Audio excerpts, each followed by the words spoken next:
Welcome to Inspiring People, the show about inspiring people, those who are inspired and those who inspire others. We all know them. They're good examples, they're supportive, they embrace life, they live inspiring lives in their day-to-day actions, and in turn, inspire others to do the same. Hi, welcome to Inspiring People. My name is Mary Otto, and I'm the host of the program. My guest today is Bernice Jepson. Welcome to the show, Bernice. Well, I'm happy that you'll have me. Well, it's a pleasure to have you here, and it's important that we have you here because you are a very inspiring person and have quite a story to tell, to share with our viewers. Well, thank you. Tell us a little bit about yourself, where you were born and raised, a little bit about your immediate family. Okay, I was born and raised in a little town called Marble, Minnesota. Marble.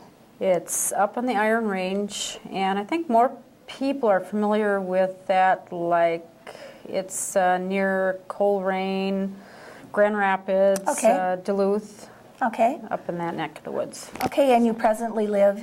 In Frazee, Minnesota. Okay, and tell us a little bit about your family. Well, my family has a pretty diverse meaning, I think, to it. I had, obviously, dad and a mom, you know, a sister, brother, but there was a little bit more to it than that. Okay. I grew up in a very complex maze network. I would have to term my dad as an alcoholic, a child abuser, and a child molester. Oh, all right. And my mother was a perfect codependent.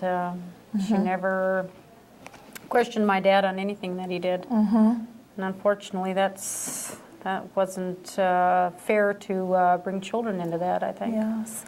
And then eventually you, as an adult, you were married, right, and had a family of your own. Yes, I did. And you want to talk a little bit about them? Yes. My husband and I came from, I think, kind of similar backgrounds when we got hooked up together. He came from, I think, not as an abusive background as I did, but similar.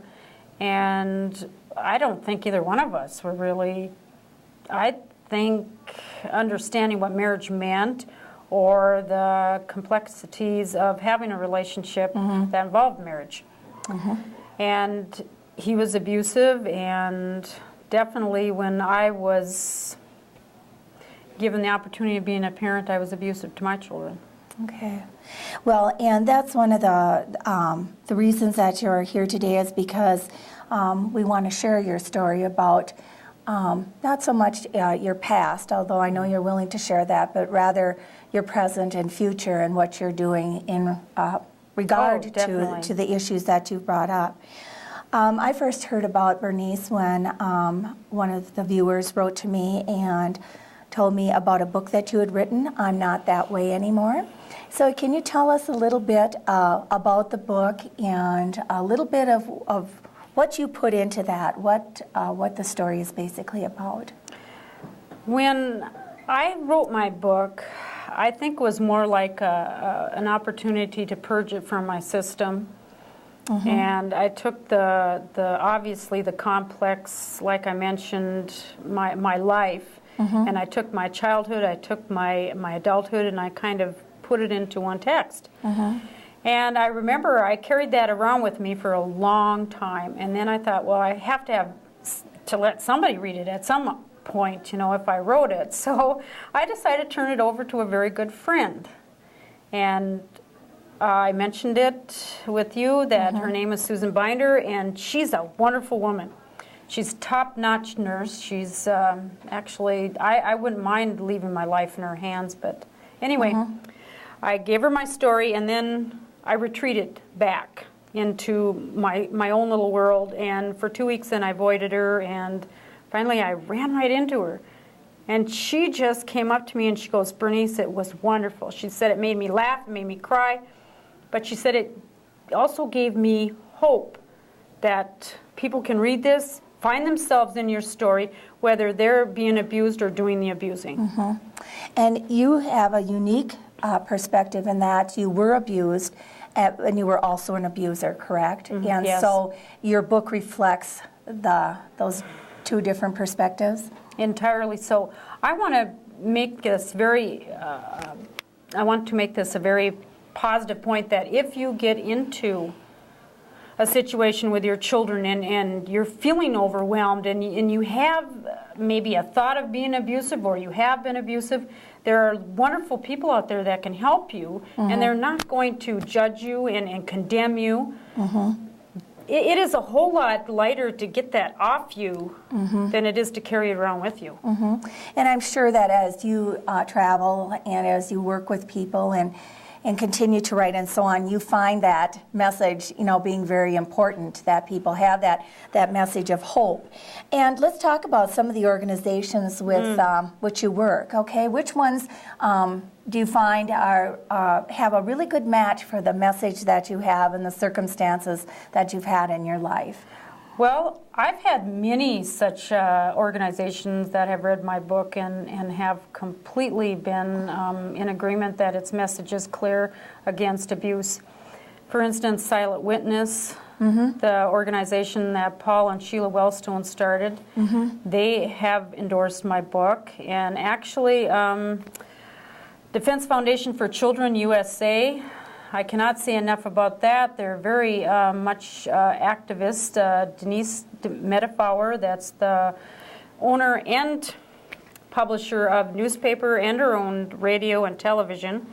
She's like one of my biggest cheerleaders. And then we've got my favorite, the Prevent Child Abuse Minnesota, which is a great organization.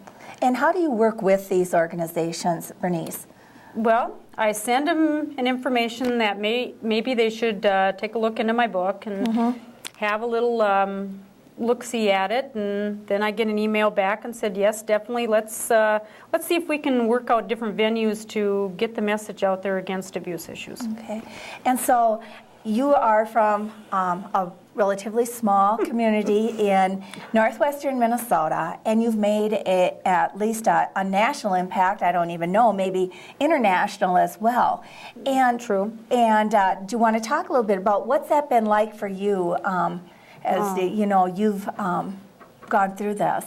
Well, actually, I've gotten an award. I'd like to mention that from the Peace Clinic. They're a national and international organization against abuse, and I was bestowed their Peace Clinic Award for 2005, so I'm really happy about that. Well, congratulations about that. That's quite an honor. That's wonderful. It is, and they're very motivated about getting my message out there, like I said, for anti-abuse. And I've had several people come up to me and actually even at work and share the enthusiasticness about how well my book has been received.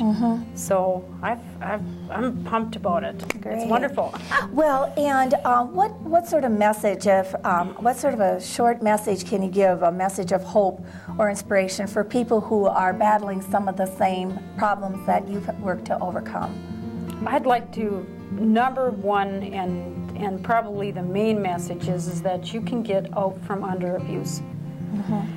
I emphasize this to children too, if they're having a time of it at home, that tell someone and keep telling till someone listens to you. Okay. And as far as domestic abuse goes, just get help. Get help. Get help. I thank you so much for being on the show. The time goes so quickly here. Yes, it does. And I know there's a lot more that you can share with the viewers. Again, the name of your book is I'm Not That Way Anymore, and I would guess that that's available locally. It is. Yes, it is. And through our larger booksellers and so on. So thank you so much, Bernice Jepson, for being here. I know you're a busy person, so I appreciate your time. Well, I thank you for having me again. You're welcome. Thank you.